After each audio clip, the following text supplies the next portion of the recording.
किसान साथियों राम राम। आशा और उम्मीद करता हूं कि आप सब ठीक ठाक होंगे। साथियों, हमारा जो शाम को लाइव सेशन चलता है 7:30 बजे से 8:30 बजे, 6:30 बजे से 7:30 बजे तक, उसमें भी और अलग से भी कुछ किसान साथियों के फ़ोन आ रहे हैं कि नरमा में आगे क्या संभावना रहेंगी। मैं नरमा की फसल के बारे में वैसे तो आपको सारी बातें बता चुका हूं, परंतु फिर भी आगे क्या अनुमान जो निकल के आ रहा है वह मैं बताने जा रहा हूं। मैंने आपको ये बात कही थी कि 10 जनवरी के लगभग एक वीडियो बनाया जाएगा, उसमें सारी बातें बताई जाएगी। मैंने वो वीडियो बनाया, सारी बातें बताई। उसके हिसाब से 500-700 रुपए की नरमा के अंदर प्रति क्विंटल तेजी बनी। एक बार 100-200 ज़्यादा बनी, उसके बाद में डाउनफॉल आया और 100-200 कम होकर के इन भाव में बाजार में बिकने लगा। उसका कारण ये था कि यूएस में कॉटन के भाव 67 सेंट चले गए थे, जो आज 64 सेंट के चल रहे हैं। और आपको पता ही है कि नरमा के भाव जो है यूएस कॉटन के ऊपर चलते हैं, और यूएस कॉटन के भाव का हमारे भारत के मंडियों के भाव के ऊपर बहुत बड़ा असर पड़ता है। ये सारी जानकारी मैं आपको इस वीडियो में देने जा रहा हूं। मैंने 2-3 बातें तो लाइव सेशन में बताई कि नरमा की जो अब की बार उत्पादन की स्थिति है, वो सरकार तो पहले 302 बता रही थी, अब 292 बता रही है, घटा दिया है। परंतु जो धरातल की रिपोर्ट है वो 250 लाख गांठ के लगभग की है। और खपत में आपको बता भी चुका हूं कि 335 और 340 लाख गांठ की खपत है। अब तक मैं आपकी जानकारी के लिए बता दूं कि जो आयातित रुई दिसंबर तक हुई थी, उसके आंकड़े जो निकल के आए थे 20-25 लाख टन माल आयात होकर भारत में पहुंच चुका है, और वो धीरे धीरे जारी भी है। परंतु उसका एक कारण और भी है कि जो आयातित माल आ रहा है, सरकार उस पर 11% ड्यूटी लगा रखी है। और कुछ जब आयात किया जा रहा था दिसंबर से पहले, उस टाइम अमेरिका में 62 सेंट के भाव थे, अब 64 हुए, तो कुछ वहाँ महंगा भी हुआ है। वहाँ पर महंगा होना, सरकार द्वारा 11% ड्यूटी लगाना और डॉलर के भाव बढ़ना, ये तीनों ही बातें नरमा के भाव को सहारा देने का काम कर रही हैं। ये 500-700 रुपये की तेजी बना रहा है। हम जिक्र करें आवकों का, मौके के ऊपर आवक जो है 1,35,000 गांठ की प्रतिदिन हमारे संपूर्ण भारत में आ रही है। और प्रतिदिन की खपत और पिड़ाई कितनी है, वो है 1 लाख या 1,05,000 या 55,000 गांठ, 1 लाख गांठों के लगभग रोजाना की पिड़ाई हो रही है। मैं संपूर्ण जानकारी दूंगा। एक एक जानकारी आपको इसीलिए दी जाती है कि आपको जागरूक किया जा सके, आपको सावधान किया जा सके। इसीलिए कहा जाता है कि आप इस चैनल को सब्सक्राइब करें ताकि आपको सारा सिस्टम समझ में आ जाए। शेयर करना देखो आपका काम है, हर किसान को जगाना, जागरूक करना हम सबका धर्म और कर्तव्य बनता है, इसलिए आप शेयर भी करें। मैं आपकी जानकारी के लिए बता दूं कि मौके के ऊपर जो रिपोर्ट निकल के आई है, उन रिपोर्टों के हिसाब से जो अंतर्राष्ट्रीय स्टॉक है, क्योंकि ये चीजें जो है अंतर्राष्ट्रीय स्टॉक पर चलती हैं और अंतर्राष्ट्रीय बाजार पर भी चलती है, उनके भाव के हिसाब से सारी जगह आदान प्रदान हो रहा है, बाजार ऑटोमेटिकली खुला है। जो रिपोर्ट निकल के आई है वो कॉटन की गांठों के स्टॉक सब लगभग 5 और 6 लाख घटने के रिपोर्ट निकल के आई है कि अब की बार पूरे अंतर्राष्ट्रीय बाजार में 5-6 लाख गांठ का स्टॉक घटेगा। एक बात।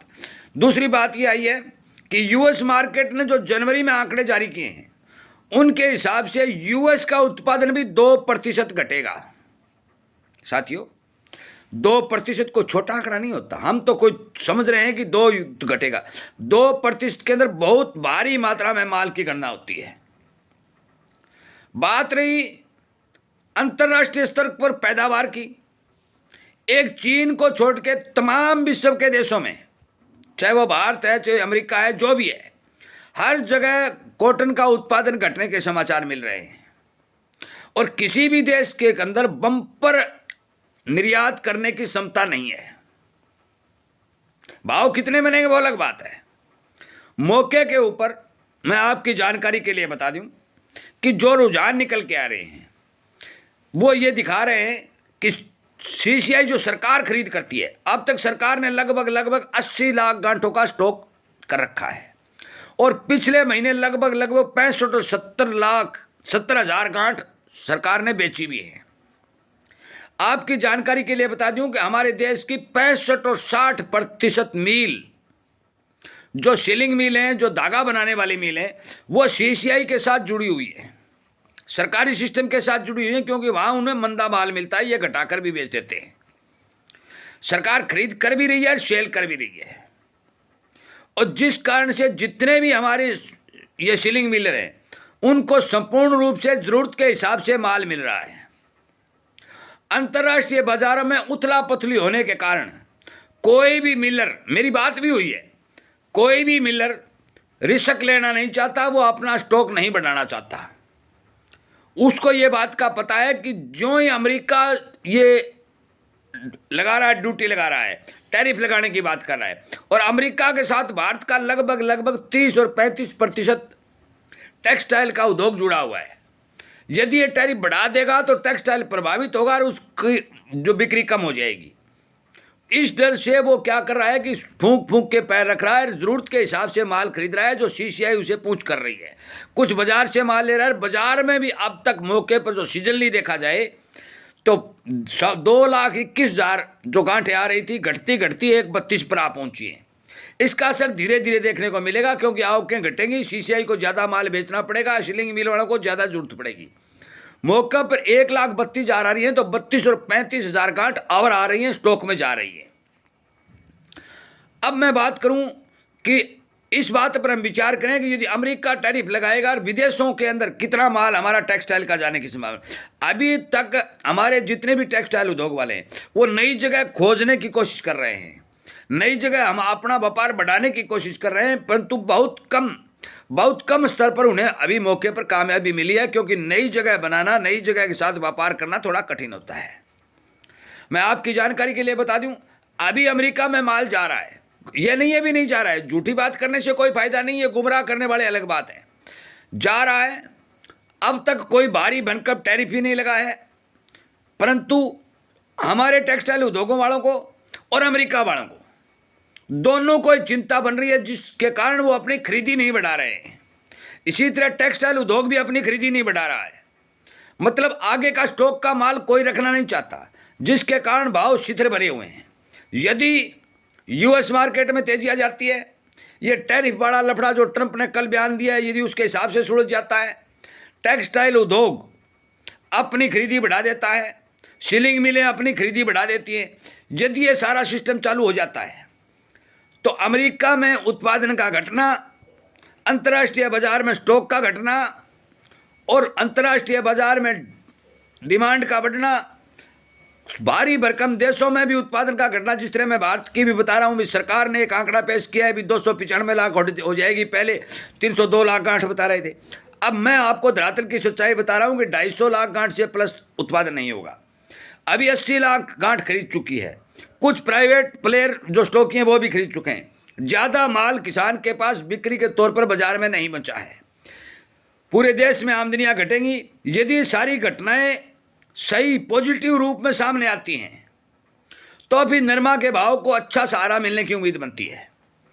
परंतु फिर भी एक बात नोट कर लें, खड़ और बंदोड़ा, ज्यों पशुओं के चारे के रूप में खड़ की डिमांड बढ़ रही है क्योंकि उत्पादन कमजोर है, बनोला तेल की डिमांड बढ़ रही है क्योंकि सोया तेल धीरे धीरे महंगा होता जा रहा है, सोया तेल, सरसों तेल महंगा होता जा रहा है, मूंगफली तेल महंगा होता जा रहा है। तो फिर कुछ छुलेरे फुलेरे बनाने वाले बाजार के लोग जो है बिनोला तेल की ओर रुख कर रहे हैं। बिनोला तेल की बिक्री बढ़ी है और बिनोला तेल में भी 4-5 रुपए का और उछाल आने की संभावना दिखाई दे रही है, जिस कारण मंदे की बात तो करना एक मूर्खता होगी। भी कॉटन, नरमा इन भाव से मंदा आ जाएगा, परंतु अभी भारी तेजी की बात करना भी भविष्य के गर्भ में है। मैं बार बार ये बात कह रहा हूं, यहां बात वही बताई जाएगी जो सच्ची होगी, सटीक होगी, भविष्य के गर्भ में है। होता क्या है आगे आने वाले दिनों में पता चलता है। ये सारा सिस्टम अंतर्राष्ट्रीय बाजार के हिसाब से यदि पॉजिटिव दिखाई देता है तो फिर नरमा के भाव अच्छे बनेंगे। यदि इसी तरह से कोई अड़ंगा फैल जाता है या कोई और टैरिफ लग जाता है या उद्योग की मांग घट जाए, ये अड़ंगा और हो जाएगा तो मैं कुछ नहीं कह सकता, परंतु उत्पादन के तौर पर, फंडामेंटल के तौर पर, अंतर्राष्ट्रीय स्टॉक के तौर पर मैं आपको सारी जानकारी दे चुका हूं कि नरमा के फंडामेंटल बेशक मजबूत हों, परंतु जब तक हमारे यहाँ शांति नहीं बनेगी, समझौते कारगर नहीं होंगे, नए व्यापार के रास्ते नहीं खुलेंगे, तब तक भारी 10 और 12 हज़ार रुपए की तेजी दिखाई नहीं दे रही है। मैं उम्मीद करता हूँ कि ये बातें जो नरमा के बारे में मैंने बताई, जो किसान मेरे से प्रश्न कर रहे थे, उनके प्रश्नों के उत्तर भी मिल गए होंगे। संपूर्ण आप बात समझ भी चुके होंगे, क्योंकि बहुत लंबी बातें वीडियो के माध्यम से नहीं बताई जाती, मोटी मोटी बातें वीडियो के माध्यम से बताई जाती हैं। आपसे अनुरोध करता हूं कि आप सभी किसानों को जिनके पास भी नरमा है उन्हें शेयर करने का काम करें, उन्हें समझाने का काम करें, उन्हें और ये जानकारी उनको बताने का काम करें। चैनल के साथ जुड़ने, हमारे जागरूकता रूपी अभियान को सब्सक्राइब करने, शेयर करने, लाइक करने, जो आप कर रहे हैं आपका तहे दिल से धन्यवाद। और मैं उम्मीद करता हूं कि आप इसी तरह हमारे शाम के लाइव सेशन 6:30 से 7:30 तक जुड़ेंगे और हमारे इस जागरूकता अभियान रूपी चैनल पर जितने भी वीडियो आएंगे आगे से आगे किसानों तक शेयर करेंगे। जय हिंद।